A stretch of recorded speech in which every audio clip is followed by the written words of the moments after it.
episode of Poor Man Mods. Today, we're going to show you how to make your own stubby, short, little, tiny little antenna thingy, whatever you want to call it. Something that's not your OEM tall frickin' skyscraper. What we're going to use is a door stopper. Yes, that is right, a door stopper. Very flexible, it's metal, it will conduct the signal. And I'm going to show you how to turn this into a stubby antenna. The first thing that we're going to do with this, we're going to dip it in this stuff called PlastiDip. It's going to give it a coating that is flexible. You don't have to use PlastiDip. This stuff is about $10 a can. You can use spray paint, whatever you want. But I think if you paint it and you bend this, the paint may chip. That's why we're using the PlastiDip.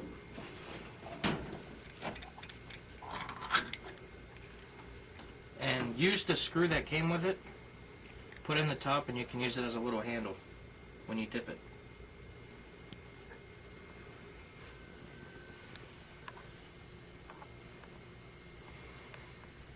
It's kind of like making a candle, only it's an antenna. It's actually nothing like making a candle. You're right. It's nothing at all like making a It's candle. like a fondue pot.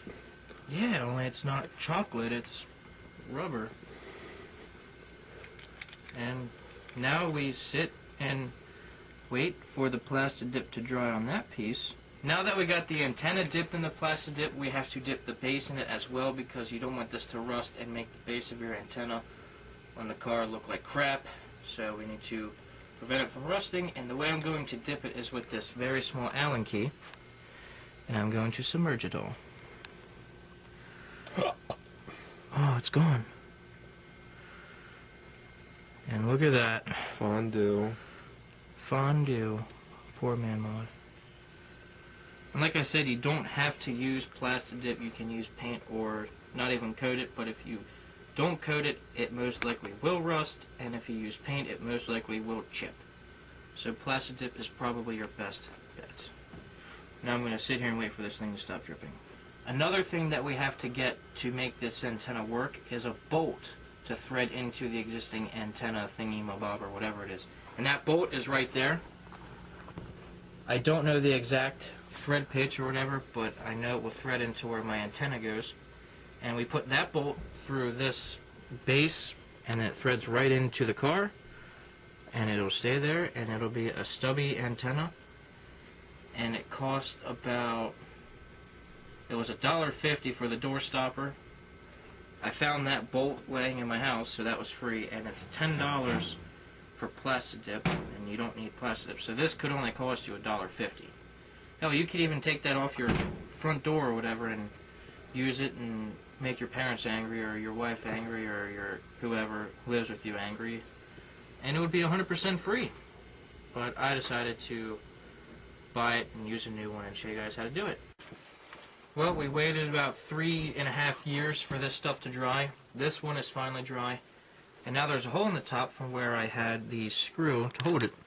So now I'm just going to flip it over, dip the top in, and this will seal the top. And this piece is dry. Yeah, you can see that it's dry. It's all over my finger. Well, at least we thought it was dry.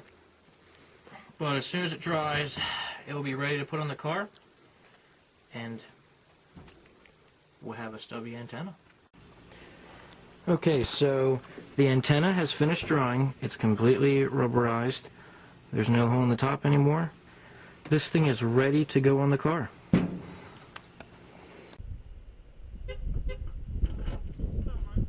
Hey.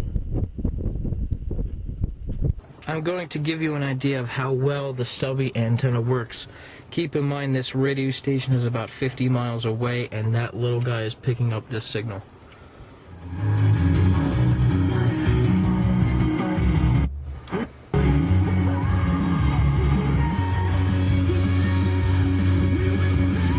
There you go, a stubby antenna that you can make for yourself at home for about $1.50. It won't rust, it won't break, you can bend it all you want, nothing's going to happen. And remember, if you have a mod that you want us to do, please just let us know. Thanks for watching this episode of Poor Man Mods. I will see you next time.